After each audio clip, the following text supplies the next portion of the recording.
일장 사생아의 탄생과 굴욕 1993-1998년 봄 1993년 봄 서울 성북동 대저택이었습니다. 대한제철그룹 회장 서재윤의 집이었어요. 대지 3,000평의 한옥과 양옥이 결합된 저택으로 서울에서도 손꼽히는 명문가의 위용을 자랑했습니다. 그 저택의 뒷채 작은 방에 한 여자가 살고 있었어요. 이순덕 45살. 이 집 가정부였습니다. 아니, 가정부라고 부르기엔 애매한 존재였어요. 20년 전 25살 시절 이 집에 식모로 들어왔습니다. 시골에서 올라온 가난한 처녀였지만 젊고 예뻤던 순덕을 서재윤 회장이 눈여겨봤어요. 그리고 어느 날 밤 일이 벌어졌습니다. 순덕은 임신했어요. 손발이 떨렸습니다. 어떻게 말해야 할까 고민하다가 용기를 내서 회장을 찾아갔습니다. 회장님, 저 아이가. 서재윤은 차갑게 물었습니다. 얼마 줄까? 제가 원하는 건 돈이 아닙니다. 그럼 뭐? 이 아이를 키우고 싶습니다. 제발요. 서재윤은 잠시 고민하다가 말했어요. 좋아. 대신 조건이 있어. 절대 밖에 알리지 마. 이 집에서 조용히 살아. 내 아들이라는 걸 누구에게도 말하지 마. 알겠나? 알겠습니다. 그렇게 태어난 아이가 서진우였습니다. 진우는 본체가 아닌 뒷체에서 자랐어요. 어머니 순덕과 단둘이 살았습니다. 본체에는 회장의 적자 서한석이 살고 있었어요. 진우보다 5살 많은 형이었습니다. 하지만 형이라고 부를 수 없었어요. 야, 너 누구야? 어느 날 마당에서 한석이 진우를 발견했습니다. 진우는 6살이었어요. 공을 가지고 혼자 놀고 있었습니다. 저는 너 식모 아들이지? 여기서 뭐해? 공놀이. 여기는 내가 놀 곳이 아니야. 썩 꺼져. 한석은 진우를 거칠게 밀쳤어요. 진우는 넘어져 무릎이 까졌습니다. 피가 났어요. 엉엉. 울고 있는 진우를 순덕이 발견했어요. 진우야, 왜 울어? 어디 다쳤어? 엄마, 저기 형이. 쉿. 형이라고 부르면 안 된다고 했지? 절대로 그렇게 부르면 안 돼. 응. 순덕은 진우를 안고 뒷채로 돌아갔습니다. 상처에 빨간 약을 발라주며 눈물을 흘렸어요. 진우야, 엄마가 미안해. 내가 이렇게 살게 해서. 다른 아이들처럼 밝게 놀지도 못하게 하고. 엄마는 왜 맨날 미안하다고 해요? 엄마 잘못 아닌데. 순덕은 대답할 수 없었습니다. 목이 메어 말이 나오지 않았어요. 진우는 학교에 다녔지만 다른 아이들과 달랐어요. 가난한 옷을 입고 도시락도 보잘것없었습니다. 반찬이 김치와 계란 후라이 하나뿐인 날도 많았어요. 야, 너희 집 뭐하는 집이야? 엄마가 일하셔. 아빠는? 없어. 아, 편모 가정이구나. 불쌍하게. 아이들은 진우를 놀렸습니다. 하지만 진우는 공부를 열심히 했어요. 항상 반에서 1등이었습니다. 성적표를 받아들면 어머니가 기뻐하셨어요. 그 웃는 얼굴을 보고 싶어서 더 열심히 공부했습니다. 진우야, 너 정말 똑똑하구나. 담임 선생님이 칭찬했어요. 감사합니다, 선생님. 나중에 커서 뭐가 되고 싶니? 큰 회사 사장님이요. 아, 꿈이 크네. 하지만 열심히 하면 될 거야. 선생님이 믿어. 진우는 집에 돌아와 어머니에게 말했어요. 엄마, 나 커서 큰 회사 사장 될 거야. 그래서 엄마한테 큰 집 사줄 거야. 순덕은 쓸쓸하게 웃었습니다. 그래. 우리 진우는 뭐든 할 수 있어. 엄마가 믿어. 하지만 현실은 점점 더 가혹해졌어요. 진우가 중학교에 올라갈 무렵 순덕의 건강이 나빠지기 시작했습니다. 오랜 코된 노동 때문이었어요. 매일 새벽 5시에 일어나 밤 10시까지 일했습니다. 엄마, 괜찮아요? 응, 괜찮아. 하지만 기침이 멈추지 않았습니다. 밤마다 기침 소리가 작은 방을 가득 채웠어요. 어느 날 본체에서 큰 파티가 열렸어요. 한석의 대학 입학 축하 파티였습니다. 화려한 조명, 많은 손님들, 웃음소리와 음악. 진우는 뒷채 창문으로 그 모습을 바라봤습니다. 저 사람이 내 형이라고? 같은 아버지를 둔 분노와 슬픔이 동시에 밀려왔어요. 주먹을 꽉 쥐었습니다. 그날 밤 순덕이 진우를 불렀습니다. 진우야, 엄마가 할 말이 있어. 왜요, 엄마? 진우야, 너는 사실... 순덕은 말하려다 멈췄어요. 진실을 말할 용기가 없었습니다. 말하면 진우가 더 괴로워할 것 같았어요. 아니야. 엄마는 그냥 내가 건강하게 자라줬으면 좋겠어. 그것만으로 충분해. 엄마, 나도 엄마 사랑해요. 세상에서 제일 사랑해요. 진우는 어머니를 껴안았습니다. 순덕의 눈에는 눈물이 고여 있었어요. 미안해, 진우야. 엄마가 너에게 아무것도 해줄 수 없어서, 다른 아이들처럼 살게 해주지 못해서. 이장 어머니의 죽음과 폭수의 맹세. 1998년 IMF 외환위기가 한국을 강타했습니다. 거리에는 실직자들이 넘쳐났고 가족들이 뿔뿔이 흩어졌어요. 진우는 고등학교 3학년이었어요. 대학 입시를 준비하고 있었습니다.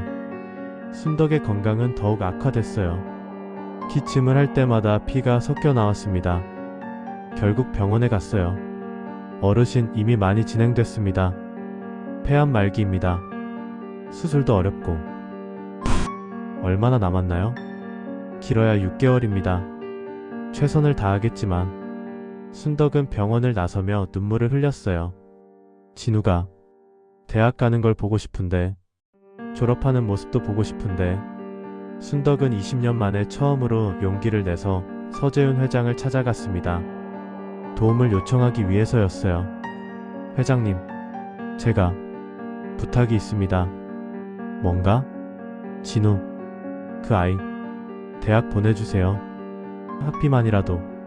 제가 곧 죽을 것 같습니다. 제발 그 아이만은. 서재윤은 잠시 침묵하다가 말했어요. 알았네. 대학까지는 책임지지. 그 정도는 해줘야겠군. 감사합니다. 정말 감사합니다. 하지만 조건은 그대로야. 절대 밖에 알리면 안 돼. 내 명예에 먹칠하는 일은 없어야 해. 알고 있습니다. 순덕은 그것으로 만족했어요. 하지만 그 대화를 누군가 엿듣고 있었습니다. 한석의 어머니, 현 회장 부인 강명희였어요. 뭐? 그 식모년한테 아들이 있다고? 그것도 회장님 아들이라고? 명희는 경악했습니다. 그리고 분노했어요. 얼굴이 새빨개졌습니다. 여보, 이게 무슨 일이에요? 명희는 서재윤을 추궁했습니다. 옛날 일이야. 신경 쓰지 마. 이미 다 지난 일이야. 신경 쓰지 말라고요? 우리 한석이가 있는데 사생아를 20년이나 키우고 있었다고요? 이 집 안에서? 이미 다 큰 애야. 조용히 살게 놔둬. 불쌍한 아이야. 안 됩니다. 당장 쫓아내세요. 그런 더러운 것들이 이 집에 있다는 것 자체가 수치스러워요. 하지만 서재윤은 고개를 저었어요. 그건 안 돼. 순덕한테 약속했어. 아이가 대학 갈 때까지는 책임지겠다고. 명희는 이를 갈았습니다. 좋아. 내가 직접 처리하지. 당신이 못한다면. 며칠 후 명희는 순덕을 불렀어요. 본체 거실로 불러들였습니다. 이순덕 씨, 나와봐요. 네, 사모님. 당신 감히 회장님한테 아들이 있다고? 그것도 사생아를? 20년 동안 숨기고 살았어? 죄송합니다. 죄송하다고 끝나요? 당장 이 집에서 나가요. 당신 같은 더러운 것들이 우리 집에 있을 수 없어.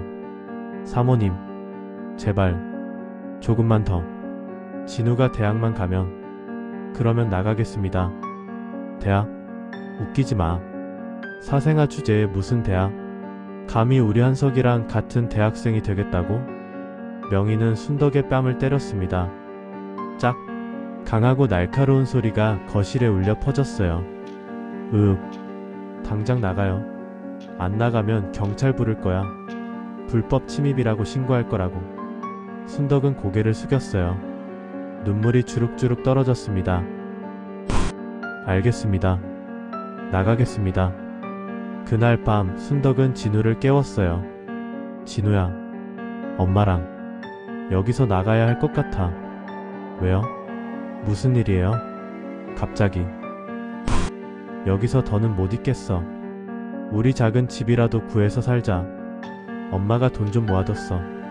엄마, 무슨 일 있었어요? 말해주세요. 아니야, 괜찮아. 그냥 이사가고 싶어졌어. 진우는 어머니의 빨간 뺨을 봤습니다. 손자국이 선명하게 남아있었어요. 엄마, 누가 때렸어요? 누가 감히 우리 엄마를? 아니야, 넘어졌어. 엄마가 실수로. 거짓말이에요. 누가 엄마를 때렸어요? 말해주세요. 진우는 본체로 뛰어갔습니다. 누가 우리 엄마 때렸어요? 나와요. 명희가 나왔어요. 팔짱을 끼고 차갑게 웃으며. 뭐? 이 건방진 것이?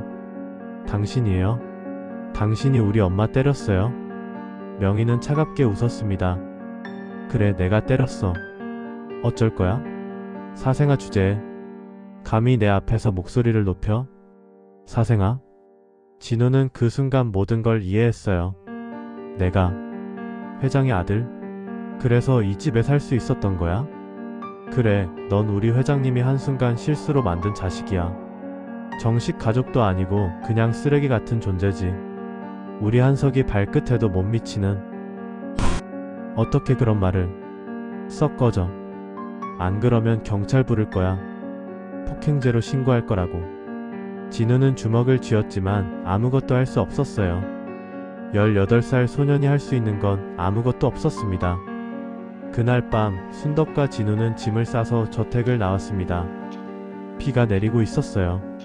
차가운 겨울비였습니다. 둘은 비를 맞으며 걸었습니다. 작은 가방 하나씩 들고. 엄마, 미안해요. 나 때문에. 진우야, 내 잘못이 아니야. 엄마 잘못이야. 나 때문에. 엄마가. 맞고. 아니야. 엄마는 괜찮아. 진우만 건강하면 돼. 하지만 순덕은 기침을 했어요. 피가 섞인 기침이었습니다. 손수건이 빨갛게 물들었어요. 엄마, 피가. 괜찮아. 괜찮아. 조금 목이 아파서. 둘은 작은 여인숙에 묵었어요. 하루 2만원짜리 방. 그것이 전부였습니다. 3개월 후 순덕은 세상을 떠났습니다. 병원비도 없어서 제대로 치료받지 못했어요. 진통제조차 살 돈이 없었습니다. 임종 직전 순덕은 진우의 손을 꼭 잡았습니다. 차가운 손이었어요. 진우야, 엄마 말하지 마요. 힘들잖아요. 기운 아껴요. 진우야, 미안해. 엄마가 너한테 아무것도 못해줘서. 아니에요, 엄마. 엄마는 최고예요. 세상에서 제일 좋은 엄마예요. 진우야, 너는 서재윤 회장이 아들이야. 하지만 그걸로 아무것도 기대하지 마. 그 사람들은 너를 인정하지 않을 거야. 엄마, 너는 내 힘으로 살아. 누구한테도 기대지 말고 내 힘으로 당당하게. 네, 엄마. 약속할게요. 엄마는 항상 널 사랑해. 세상 누구보다. 그것이 순덕의 마지막 말이었습니다. 진우는 어머니의 손을 잡고 밤새 울었어요. 진우는 어머니의 장례를 혼자 치렀어요. 아무도 오지 않았습니다. 작은 영정사진 하나, 국화꽃 몇 송이. 그것이 전부였어요. 화장터에서 유골함을 받아들며 진우는 이를 악물고 맹세했습니다. 엄마, 제가 반드시 복수할게요. 엄마를 괴롭힌 사람들, 그 사람들이 얼마나 잘못했는지 절대 용서하지 않을 거예요. 꼭 성공해서 그들 앞에 설 거예요. 18살 소년의 눈에는 차가운 결의가 담겨 있었습니다. 그날부터 진우의 인생은 오직 하나의 목표만을 향해 달려가기 시작했습니다. 3장 10년의 준비와 운명적 만남. 1998-2008년 어머니의 장례를 치른 후 진우는 완전히 혼자가 됐습니다. 여인숙 월세도 낼 수 없어서 고시원으로 옮겼어요. 3평도 안 되는 좁은 방이었습니다. 엄마, 제가 꼭 성공할게요. 고구. 진우는 낮에는 건설 공사 현장에서 일했습니다. 벽돌을 나르고 시멘트를 섞고 청소를 했어요. 밤에는 도서관에서 검정고시를 준비했습니다. 하루에 서너 시간밖에 못 잤지만 포기하지 않았어요. 1999년 검정고시에 합격했습니다. 2년 동안 더 돈을 모았어요. 2001년 야간 대학 경영학과에 입학했습니다. 낮에 일하고 밤에 수업 듣는 생활이었어요. 대학생이 됐지만 여전히 가난했습니다. 학생 식당 제일 싼 메뉴만 먹었고 교재는 도서관에서 빌려봤어요. 하지만 성적은 항상 최상위권이었습니다. 복수를 위해서는 똑똑해야 했으니까요. 2003년 대학 4학년이 된 어느 가을날이었습니다. 진우는 학교 도서관에서 경영학 책을 찾고 있었어요. 그런데 손이 미끄러져 책들이 쏟아졌습니다. 그때 옆에 있던 여학생이 함께 책을 주우며 웃었어요.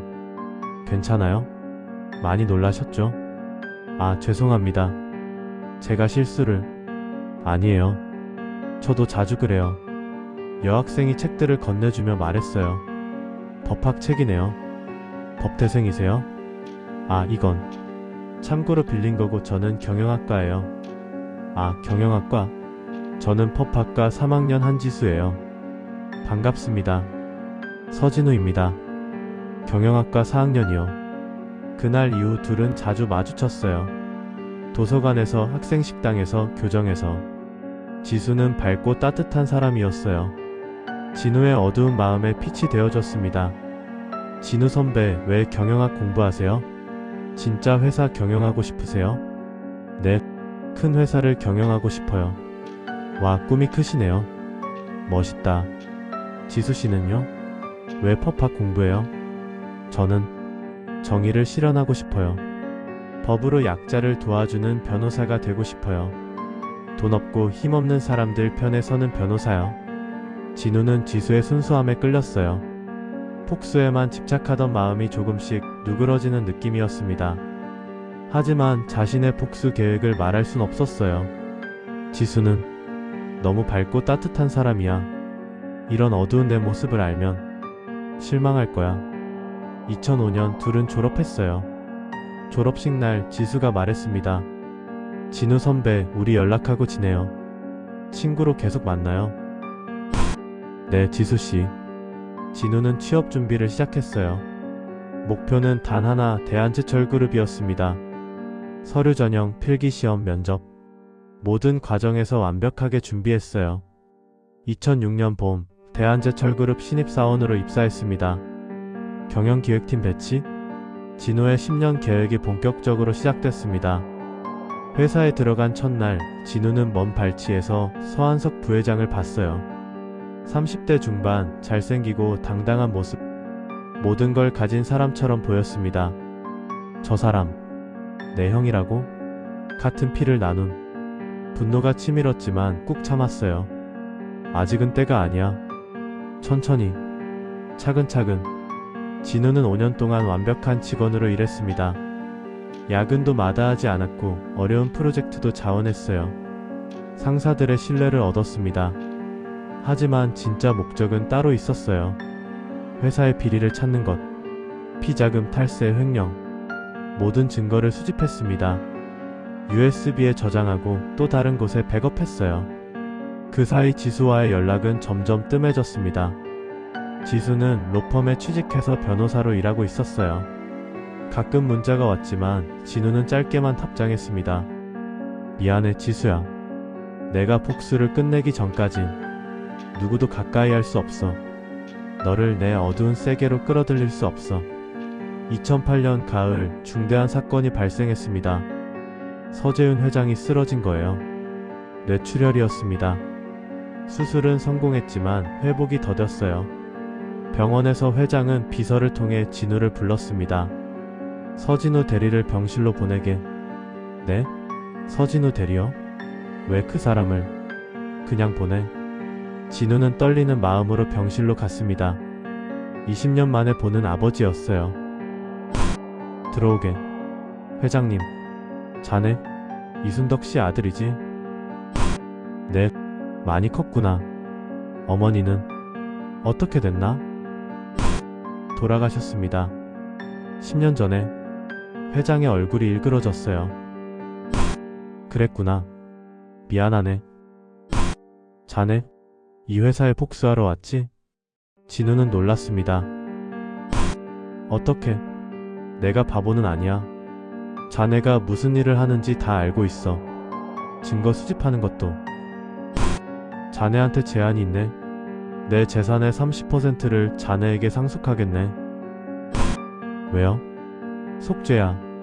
자네 어머니한테 자네한테 미안해서. 그리고 한석이를 견제할 사람이 필요해. 그 친구는 사업소와는 있지만 너무 성급해. 생각해보겠습니다. 회장은 고개를 끄덕였어요. 그래, 천천히 생각해보게. 그 무렵 진우는 회사 법무팀에서 뜻밖의 재회를 했습니다. 엘리베이터 문이 열리는데 그곳에 한지수가 서 있었어요. 진우씨? 지수. 야? 여기서 일하세요? 저도 이번에 대한제철 법무팀으로 이직했어요. 지수는 진심으로 반가워했지만 진우는 복잡했어요. 하필 여기서. 이제 어떻게 하지? 그동안 연락도 없더니 같은 회사에서 일하고 있었네요. 신기하다. 미안해. 바빠서. 괜찮아요. 이제라도 다시 만났으니까 우리 자주 밥 먹어요. 지수는 여전히 밝았습니다. 하지만 진우는 거리를 뒀어요. 복수에 방해될까 두려웠습니다. 그리고 지수가 자신의 진짜 모습을 알게 될까 봐 무서웠어요. 사장 복수의 시작과 내부의 적. 2009년 봄, 서재훈 회장이 은퇴를 선언했습니다. 한석이 부회장으로 승진하며 실질적인 경영권을 가지게 됐어요. 한석의 시대가 시작된 거였습니다. 진우는 그때를 기다렸어요. 이제부터가 진짜 시작이야. 한석 부회장의 첫 프로젝트는 중국 철강 플랜트 건설이었습니다. 3천억 원 규모의 대형 프로젝트. 진우는 이 프로젝트 검토팀에 자원했어요. 서대리, 자네가 중국 프로젝트 검토를 맡아주게. 토양, 환경, 법률 모든 걸 꼼꼼하게 체크해야 해. 알겠습니다, 부장님. 진우는 의도적으로 검토를 부실하게 했어요. 토양 오염 데이터를 대충 넘어갔고 환경 규제도 제대로 확인하지 않았습니다. 보고서에는 문제없음이라고 적었어요. 서대리, 이 프로젝트 검토 완료했나? 네, 문제없습니다. 진행하셔도 됩니다. 6개월 후 공사가 한창일 때 문제가 터졌습니다. 부지에서 중금속 오염이 발견된 거예요. 중국 환경청이 공사 중단 명령을 내렸습니다. 뭐? 토양 오염이라고? 한석 부회장이 분노했어요. 검토는 누가 했어? 서진우 대리입니다. 당장 불러. 진우는 부회장실로 불려갔습니다. 서진우, 내가 검토했지. 왜 이런 중대한 문제를 놓쳤어? 죄송합니다. 제가 확인을 덜 했습니다. 확인을 덜 했다고? 이게 2천억 손실이야. 2천억. 회사가 망할 뻔했어. 정말 죄송합니다. 너 정직 3개월이야. 당장 나가. 진우는 정직 3개월을 받았어요. 하지만 속으로는 웃고 있었습니다. 첫 번째 성공. 한석 부회장의 첫 프로젝트에 먹칠을 했어. 정직 기간 동안 진우는 집에서 쉬었어요. 그런데 어느 날 초인종이 울렸습니다.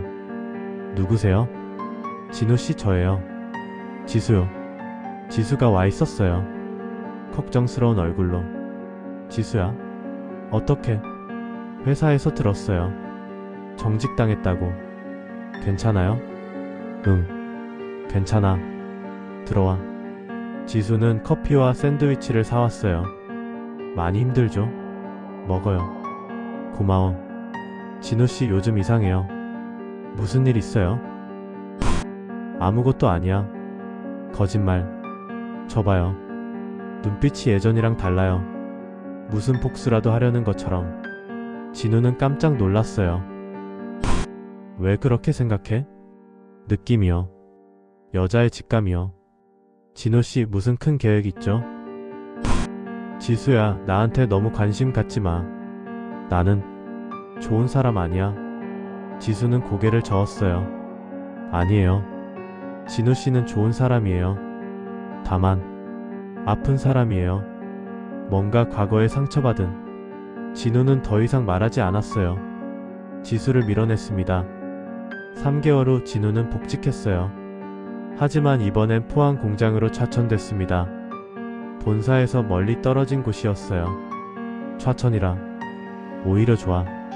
멀리서 더 많은 걸 볼 수 있을 거야. 포항 공장에서 진우는 회계팀 자료를 접할 수 있었습니다. 그곳에서 결정적인 증거를 발견했어요. 한석 부회장의 비자금 500억 원. 페이퍼 컴퍼니를 통한 자금 세탁 증거였습니다. 이거야. 드디어 찾았어. 진우는 증거를 복사했어요. USB에 저장하고 은행 금고에도 백업했습니다. 그리고 검찰에 익명 제보를 했어요. 2009년 가을 검찰이 대한제철 본사에 들이닥쳤습니다. 검찰입니다. 압수수색 영장 집행합니다. 한석 부회장은 조사를 받았어요. 비자금 의혹에 대해서 회사는 발칵 뒤집혔습니다. 뉴스에서도 대서특필됐어요. 대한제철그룹 비자금 의혹 부회장 검찰 조사. 진우는 포항에서 뉴스를 보며 차갑게 웃었습니다. 이제 시작이야, 서한석. 그런데 그날 밤 지수가 전화를 했어요. 진우씨, 저예요. 지수야? 포항이라면서요? 제가 갈게요. 내일. 뭐? 왜? 진우씨 도와주고 싶어요. 법률 자문이라도. 지수야, 안 와도 돼. 나 괜찮아. 아니에요. 갈 거예요. 친구잖아요. 다음날 지수는 정말로 포항까지 왔어요. KTX를 타고 3시간을 달려서. 지수야, 왜 여기까지? 친구잖아요. 아니, 우리 친구 이상이었잖아요. 대학 때. 진우는 흔들렸습니다. 지수의 따뜻함이, 순수함이 자신의 차가운 마음을 녹이는 것 같았어요. 지수야, 미안해. 나는 지금 내 곁에 있을 수 없어. 왜요? 무슨 일이 있는 거예요? 말해줘요. 말할 수 없어. 너는 몰라도 돼. 지수는 눈물을 흘렸어요. 알았어요. 하지만 저는 기다릴 거예요. 진호 씨가 준비될 때까지. 언제까지라도. 진호는 지수를 돌려보냈습니다. 하지만 가슴이 아팠어요. 지수야, 미안해. 나는 너무 어두운 길을 가고 있어. 오장 위기 증거 탈취와 절망의 순간. 2010년 봄, 진우는 두 번째 폭로를 준비했습니다. 이번엔 대한제철그룹의 탈세 증거였어요. 지난 10년간 2천억 원 규모의 탈세. 조세핀 안철을 이용한 치밀한 탈세였습니다. 진우는 증거를 언론에 제보했어요. 익명으로. 다음날 신문 일면에 대서특필됐습니다. 대한제철 10년간 2천억 탈세 의혹. 여론이 악화됐어요. 시민단체들이 규탄 시위를 벌였고 국세청이 조사에 나섰습니다. 한석 부회장의 입지는 크게 흔들렸어요. 도대체 누가 이러는 거야? 누가 우리 회사 정보를 흘리는 거야? 한석은 분노했습니다. 그리고 사설탐정을 고용했어요. 내부 배신자를 찾아내라. 어떤 수를 써서라도. 한편 진우는 포항에서 지수와 조금씩 가까워지고 있었습니다. 지수는 주말마다 포항을 찾아왔어요. 함께 바다를 걷고 밥을 먹었습니다. 지수야, 왜 이렇게까지 해줘? 좋아하니까요. 진우 씨를. 나는 좋은 사람 아니야. 저한테는 좋은 사람이에요. 어느 날 저녁 지수가 조심스럽게 말했어요. 진우 씨, 사실은 알아봤어요. 뭘? 진우 씨가 서재훈 회장의 아들이라는 거. 이순덕 씨의 아들이라는 거. 진우는 깜짝 놀랐어요. 어떻게? 법무팀에서 오래된 인사 기록 봤어요. 그리고 진우 씨를 좋아하니까 알고 싶었어요. 진우 씨 과거를. 지수야, 복수하려는 거죠? 서한석 부회장을. 그리고 아마 회장 부인인 강명희 여사도. 진우는 고개를 숙였어요. 그래. 들켰네. 이유가 뭐예요? 진우는 모든 걸 털어놨습니다. 어머니의 이야기, 뒷채에서의 굴욕, 강명희에게 맞은 어머니, 쫓겨난 밤, 어머니의 죽음. 모든 것을 지수는 눈물을 흘리며 들었어요. 진우씨, 얼마나 힘들었어요. 나는 복수해야 해. 엄마를 위해서 도와줄게요. 뭐? 저도 불의를 참지 못해요. 진우씨가 복수할 이유가 있다면 저는 진우씨 편이에요. 법률적으로 도와줄게요. 진우는 처음으로 눈물을 흘렸습니다. 지난 10년간 참았던 눈물이 터져 나왔어요. 고마워. 정말 고마워. 나 혼자였는데. 지수는 진우를 안아줬어요. 우리 함께해요. 하지만 끝나면 복수를 내려놓기로 약속해요. 복수의 인생을 다 쓰지 말아요. 알았어. 약속할게. 둘은 팀이 됐습니다. 지수는 법률적 조언을 해줬어요. 어떻게 하면 합법적으로 압박할 수 있는지, 어떤 증거가 더 필요한지. 진우씨, 이렇게 하면 합법적으로 압박할 수 있어요. 횡령죄로. 역시 내 변호사네. 나는 진우씨 변호사이자 연인이에요. 응. 고마워, 지수야. 둘은 연인이 됐습니다. 하지만 비밀 연애였어요. 회사에 알려지면 안 됐으니까. 그런데 어느 날 밤 재앙이 찾아왔습니다. 진우가 회사 일을 마치고 집에 돌아왔는데 문이 열려 있었어요. 뭐야? 집안이 엉망이었습니다. 서랍이 뒤집어져 있고 책장이 넘어져 있었어요. 그리고 가장 중요한 것, USB들이 사라져 있었습니다. 안 돼. 진우가 10년간 모은 증거 자료들, 피자금 탈세, 횡령, 모든 증거가 담긴 USB들이 사라졌어요. 젠장. 진우는 패닉에 빠졌습니다. 손이 떨리고 식은땀이 흘렀어요. 다음날 한석 부회장이 진우를 본사로 호출했습니다. 서진우, 올라와. 진우는 떨리는 마음으로 부회장실로 갔어요. 서진우, 내가 찾는 게 이거냐? 한석은 USB들을 책상 위에 올려놓고 흔들었습니다. 그걸 어떻게? 내 집에서 가져왔지. 10년간 모은 증거라며? 대단하더라. 정말 집요하게 모았더라고. 진우는 식은땀을 흘렸어요. 이제 내 정체를 알았어. 30년 전 그 꼬마, 뒷채에 살던 식모의 아들, 사생아 주제에 나한테 복수하려고 했구나. 좋아. 거래하자. 거래? 넌 지금 당장 회사를 그만둬. 그리고 한지수와도 헤어져. 그럼 이 증거는 돌려주지. 안 그러면 뭐, 알겠지? 뭐? 아, 그리고 한지수도 해고될 거야. 내 공범이니까. 변호사 자격도 정지될 수 있어. 증거 조작 및 기업 기밀 유출로. 지수는 관계없어. 내가 혼자 한 거야. 관계없긴. 너희 둘이 함께 나를 공격했잖아. 증거 다 있어. 진우는 무너졌어요. 내가 10년을 준비했는데 이렇게 끝나는 건가? 내일까지 답 줘. 사표 내고 꺼질 건지 아니면 증거와 함께 파멸할 건지. 그날 밤 진우는 한강을 찾았습니다. 난간에 기대어 검은 물을 바라봤어요. 차가운 바람이 불었습니다. 엄마, 미안해요. 제가 실패했어요. 10년을 준비했는데 모든 걸 잃었어요. 강물이 흐르고 도시의 불빛이 반짝였습니다. 진우는 난간에 손을 얹었어요. 그때 뒤에서 목소리가 들렸습니다. 진우야. 지수가 달려오고 있었어요. 숨을 헐떡이며. 지수야. 왜 여기? 어떻게 알았어? 너 걱정돼서 전화도 안 받고 혼자 떠날 것 같아서. 미안해. 나 때문에 내가 변호사 자격까지. 괜찮아. 우리 다시 시작하면 돼. 다시 시작. 10년을 준비한 걸 다시? 불가능해. 그래, 가능해. 증거가 없으면 다시 모으면 돼. 포기하지 마. 제발. 진우는 지수를 바라봤어요. 눈물이 흘러내렸습니다. 지수야, 나 지쳤어. 복수가 무슨 의미가 있을까? 엄마는 안 돌아오는데. 의미 있어. 진우 씨 어머니를 위해서라도, 그리고 나를 위해서라도. 하지만 진우야, 하나만 약속해줘. 이번이 마지막이야. 이 복수가 끝나면 우리 평범하게 살자. 복수의 인생을 다 쓰지 말자. 약속해줘. 진우는 지수를 껴안았습니다. 고마워. 내가 없었으면 오늘 나도 진우 없으면 안 돼.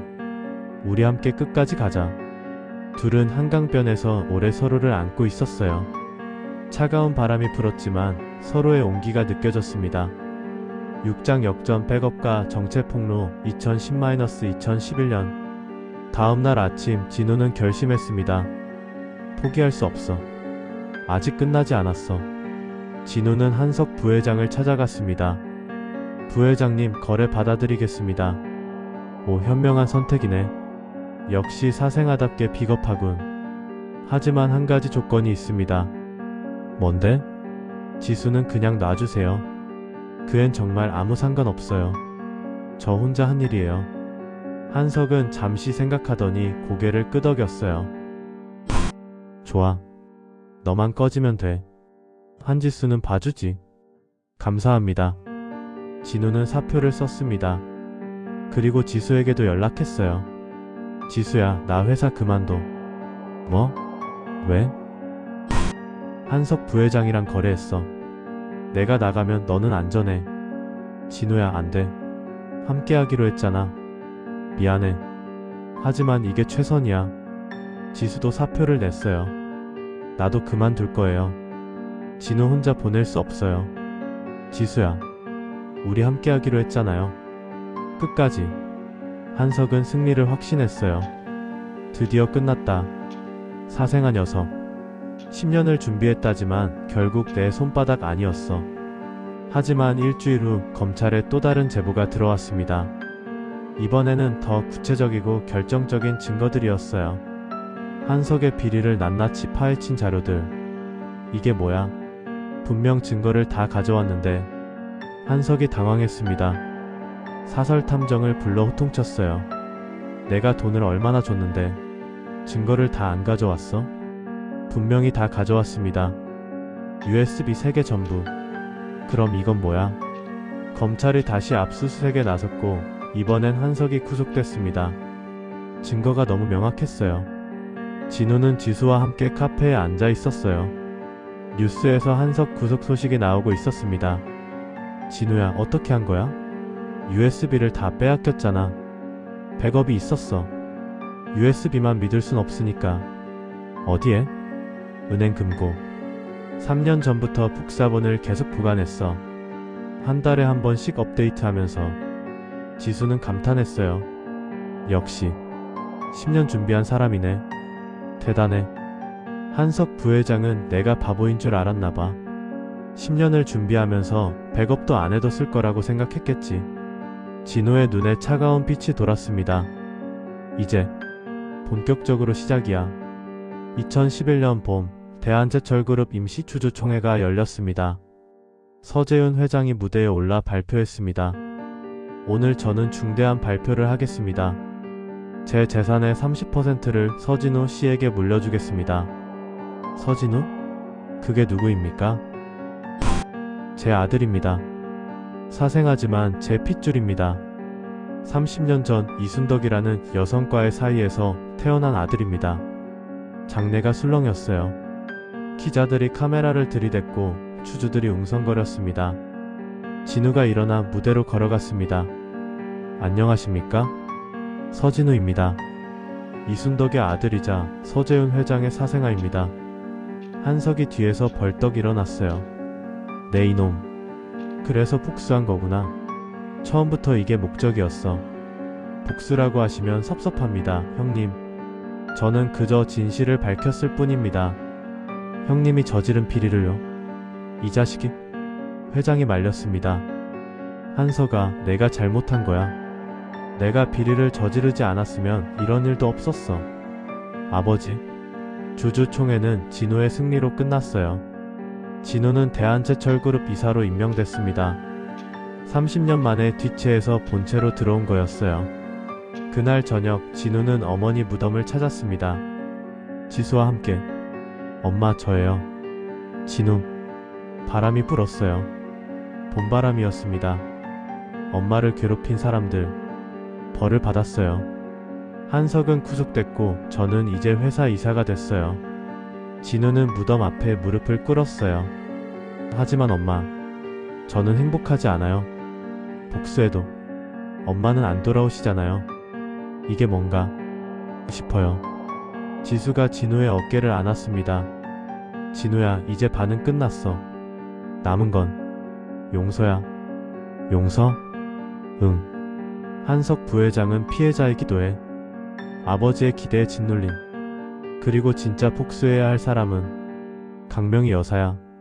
진우는 고개를 끄덕였어요. 알아. 나도 알아. 천천히 하자. 복수는 끝내되 미움은 놓아주자. 그럴 수 있을까? 있어. 내가 도와줄게. 둘은 무덤 앞에서 오래 앉아 있었습니다. 해가 지고 별이 뜨기 시작했어요. 7장 복수의 완성과 용서의 시작. 2011-2014년 2011년 여름이었습니다. 진우는 회사 이사로서 본격적인 일을 시작했어요. 지수도 법무팀 수석 변호사로 복귀했습니다. 축하해, 진우야. 우리가 함께 이룬 거야. 응. 너 없었으면 불가능했어. 하지만 한석은 모든 권한을 잃고 집에만 있었어요. 구속은 집행유예로 풀려났지만 회사에는 나올 수 없었습니다. 진우는 한석을 찾아갔어요. 뭐하러 왔어? 비웃으러? 아니요. 할 말이 있어서요. 뭔데? 미안합니다. 뭐? 제가 너무 지나쳤습니다. 폭수에 너무 집착했어요. 한석은 황당하다는 표정을 지었어요. 너, 뭔 소리야? 형님도 피해자였어요. 아버지의 기대에 어머니의 집착에 저는 그걸 몰랐어요. 너 지금 나한테 동정하는 거야? 아니요. 진심입니다. 한석은 한참 진우를 바라보다가 고개를 돌렸어요. 너 보기 싫어. 진우는 나왔지만 다음 주에도 그 다음 주에도 계속 찾아갔습니다. 한석과 천천히 대화를 나눴어요. 형님, 회사 경영은 어렵죠? 너보다는 잘할 자신 있어. 맞아요. 형님이 더 잘하세요. 저는 아직 배울 게 많아요. 시간이 지나면서 한석의 태도가 조금씩 변했어요. 척대감이 줄어들고 대화가 늘어났습니다. 한편 진우는 강명희를 직접 만났습니다. 당신이 서진우? 네, 30년 만입니다. 복수하러 왔지? 나를 어떻게 할 건데? 아버지께 말씀드렸습니다.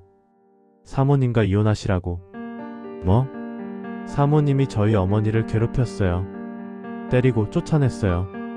그 결과 어머니는 돌아가셨습니다. 그에 대한 책임을 지셔야 합니다. 내가 뭘 잘못했어? 사생아를 쫓아낸 게 잘못이야? 사생아도 사람입니다. 어머니도 사람이었어요. 회장은 결국 강명희와 이혼했어요. 위자료 100억을 주고. 명희는 집을 떠났습니다. 서진우, 너를 절대 용서 안 해. 진우는 창문 너머로 그 모습을 지켜봤어요. 하지만 이상하게도 시원하지 않았습니다. 엄마, 폭수했어요. 하지만 왜 마음이 공허할까요? 그날 밤 진우는 지수와 함께 어머니 무덤을 또 찾았습니다. 엄마, 모두 끝났어요. 강명희도 쫓아냈어요. 바람이 불었어요. 하지만 마음이 안 편해요. 폭수가 끝났는데 행복하지 않아요. 지수가 말했어요. 진우야, 이제 놓아줘. 복수는 끝났어. 이제 우리 행복하게 살자. 진우는 울었습니다. 30년 만에 처음으로 후회하는 눈물을 흘렸어요. 이제 끝내야지. 더 이상은. 2013년 겨울 회장이 쓰러졌습니다. 시한부 3개월. 병실에 한석과 진우가 함께 있었어요. 너희 둘 다 왔구나. 내 아버지. 회장님. 한석아, 미안하다. 내게 너무 많은 걸 기대했어. 너는 그냥 내 아들이면 됐는데 아버지, 진우야, 너한테도 미안하다. 내 어머니를 지켜주지 못했어. 픽업한 남자였어. 이제 와서 사과는 필요 없습니다. 하지만 한 가지만 부탁하마. 한석이를 용서해줘. 그 친구도 피해자야. 회장님, 한석아, 너도 진우를 형제로 받아줘. 너희 둘이 서로 미워하지 말고 형제로 살아줘. 그게 아버지의 마지막 소원이야. 회장은 눈을 감았어요. 3주 후 세상을 떠났습니다. 장례식장. 진우와 한석이 나란히 서 있었어요. 문상객들이 오가고 조문이 이어졌습니다. 진우야, 네 형님. 형님이라고 불러줘서 고맙다. 나도 미안했어. 30년 전에 내 무릎을 다치게 한 것도, 그 후에 너를 괴롭힌 것도 저도 지나쳤습니다.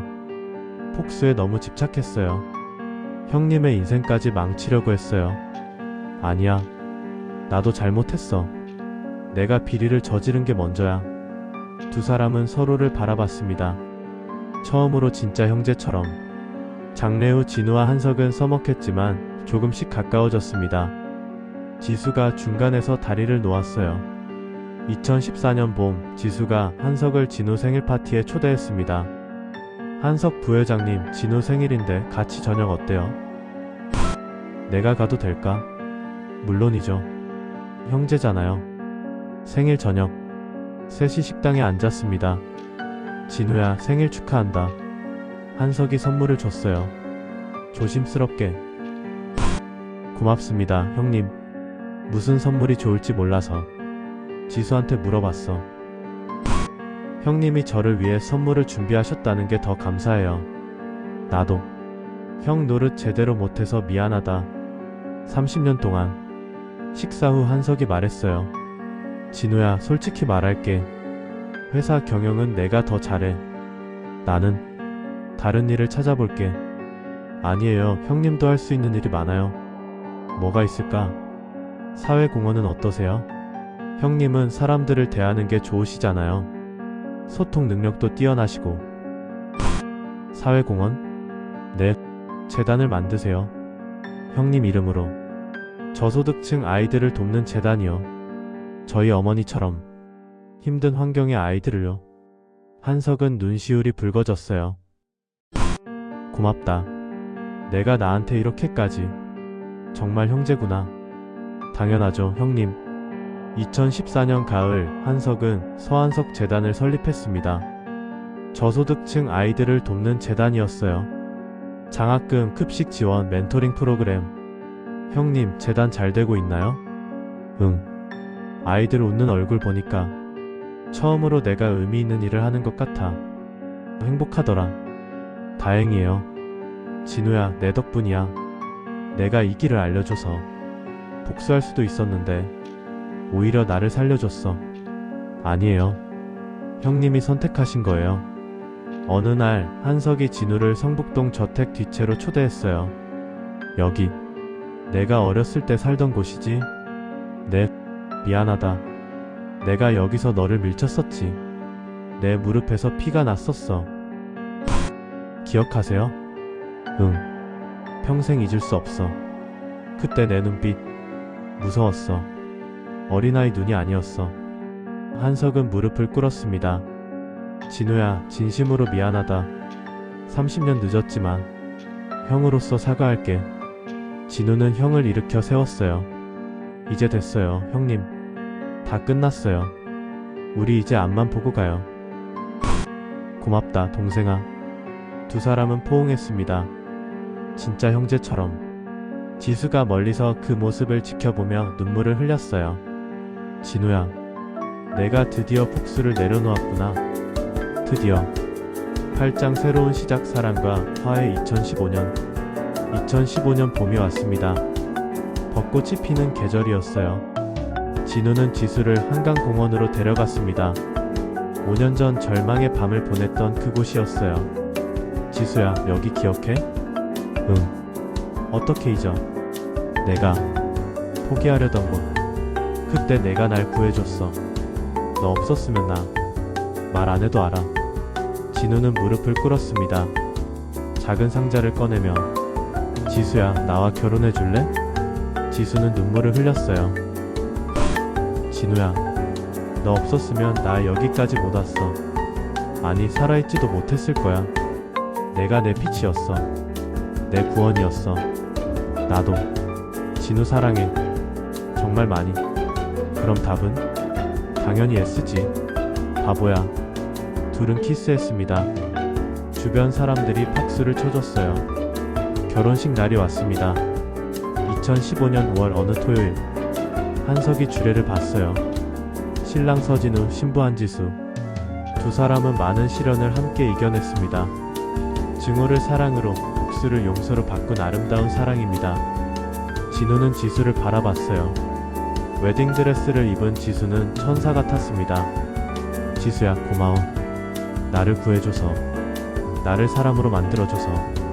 지수도 진우를 바라봤습니다. 진우야, 우리 이제 행복하게 살자. 과거는 묻고 미래만 보면서. 식이 끝나고 피로연이 열렸습니다. 한석이 축배를 들었어요. 동생 결혼 축하한다. 그리고 진우야, 고맙다. 뭐가요, 형님? 나를 형이라고 불러줘서. 나를 용서해줘서. 나에게 새로운 삶을 줘서. 저야말로 형님이 저를 받아줘서 감사해요. 우리 이제 진짜 형제로 살자. 서로 의지하면서. 네, 형님. 저녁이 됐습니다. 진우와 지수는 성북동 저택 뒷채로 갔어요. 한석이 선물한 신혼집이었습니다. 리모델링된 아름다운 한옥이었어요. 여기가 우리 신혼집이야.